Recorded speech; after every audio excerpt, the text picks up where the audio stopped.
بسم اللہ الرحمن الرحیم۔ مکہ میں ابو سفیان بہت بے چین تھا۔ آج کچھ ہونے والا ہے۔ اس کی نظریں بار بار آسمان کی طرف اٹھ رہی تھیں۔ اس کی بیوی ہندا نے پوچھا، کیا بات ہے؟ کیوں پریشان ہو؟ ابو سفیان چونکا۔ کچھ نہیں، طبیعت گھبرا رہی ہے، میں ذرا گھوم کے آتا ہوں۔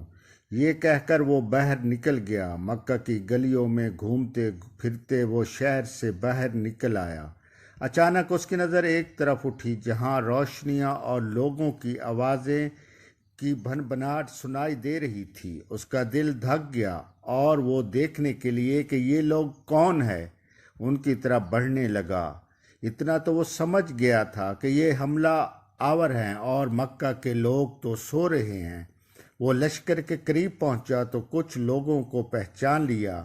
یہ مدینہ والے تھے۔ اس کا دل ڈوب گیا۔ وہ سمجھ گیا کہ یہ محمد صلی اللہ علیہ وآلہ وسلم کا لشکر ہے۔ وہ چھپ کر جائزہ لے رہا تھا کہ عقب سے ایک تلوار اس کی گردن پر آ ٹکی۔ اس کا سانس رک گیا۔ لشکر کے پہرہ داروں نے اسے پکڑ لیا۔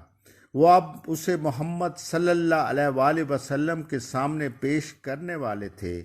اس کے قدم من من کے ہو چکے تھے۔ ہر قدم پر اسے اپنے کرتوت یاد آ رہے تھے۔ جنگ بدر، جنگ احد، خندق، خیبر، سب اس کی آنکھوں کے سامنے آ رہی تھی۔ اسے یاد آ رہا تھا کہ کیسے اس نے سرداران مکہ کو محمد کے قتل کے لیے تیار کیا تھا، کیسے نجاشی کے دربار میں جا کر تقریر کی تھی، یہ مسلمان ہمارے باغی اور غلام ہیں، انہیں واپس کر دو۔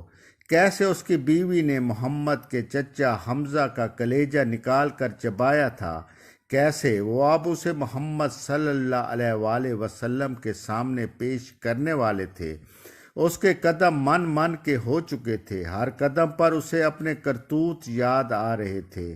جنگ بدر، احد، خندق سب اس کے سامنے آ رہی تھی۔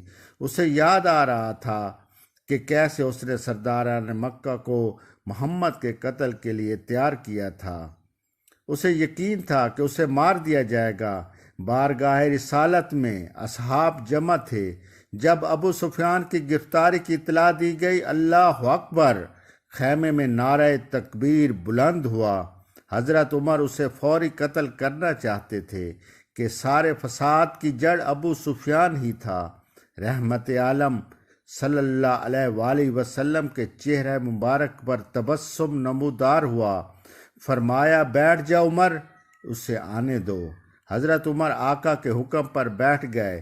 ان کا بس چلتا تو وہ ابو سفیان کے ٹکر کے ٹکڑے کر دیتا۔ ابو سفیان کو بارگاہ رسالت میں پیش کیا گیا۔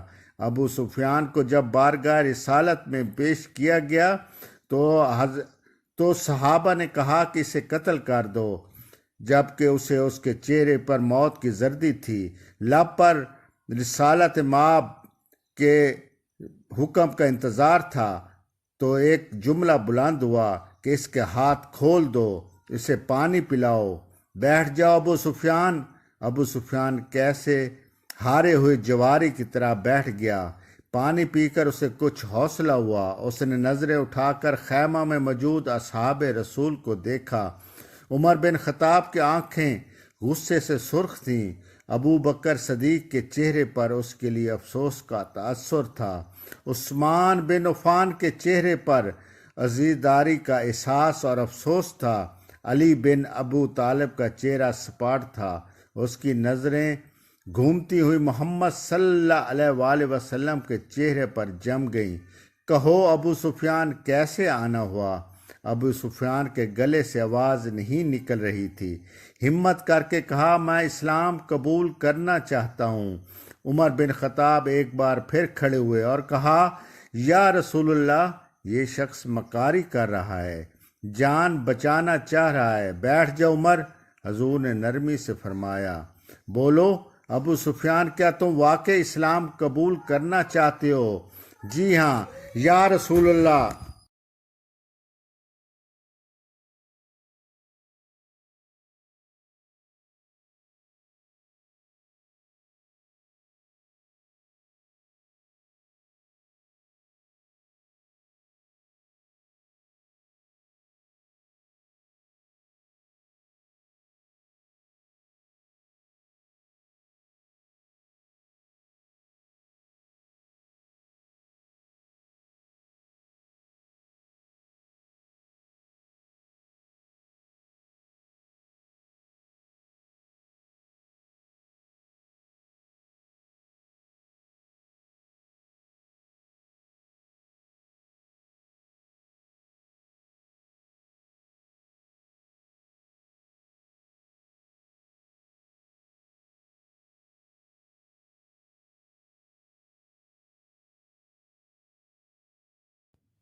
میں سمجھ گیا ہوں کہ آپ کا خدا اور دین سچا ہے، اس کا وعدہ ہے جو پورا ہوا۔ میں جان گیا ہوں کہ صبح مکہ کو فتح ہونے سے کوئی نہیں بچا سکتا۔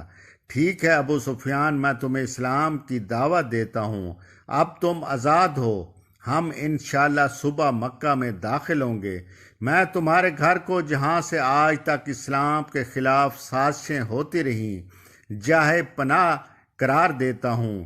جو تمہارے گھر میں پناہ لے لے گا وہ محفوظ رہے گا۔ ابو سفیان کی آنکھیں حیرت سے پھٹی جا رہی تھیں، اور مکہ والوں سے کہنا جو کعبہ میں داخل ہوگا اسے امان ہے، جو اپنی کسی عبادت گاہ میں چلا جائے گا اسے امان ہے، اور جو اپنے گھر بیٹھا رہا اسے بھی امان ہے۔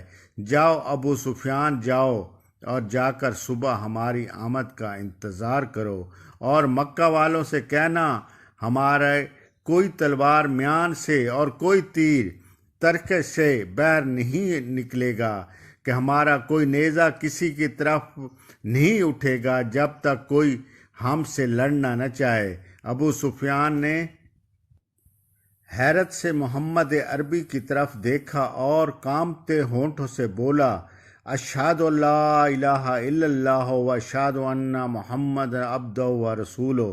سب سے پہلے عمر آگے بڑھے اور ابو سفیان کو گلے لگایا۔ مرحبا اے ابو سفیان، اب سے تم ہمارے بھائی ہو، تمہاری جان مال ہمارے اوپر ویسے ہی حرام ہو گیا جیسے دوسرے مسلمان بھائیوں کی جان مال حرام ہے۔ تمہیں مبارک ہو، تمہاری پچھلی خطائیں معاف کر دی گئیں، اللہ سے دعا ہے کہ وہ تمہیں بھی معاف کر دے۔ اس طرح فتح مکہ کے بارے میں یہ ایک چھوٹا سا واقعہ، امید ہے آپ کو پسند آیا ہوگا۔ آپ کا بھائی اجمل ملک، اللہ حافظ۔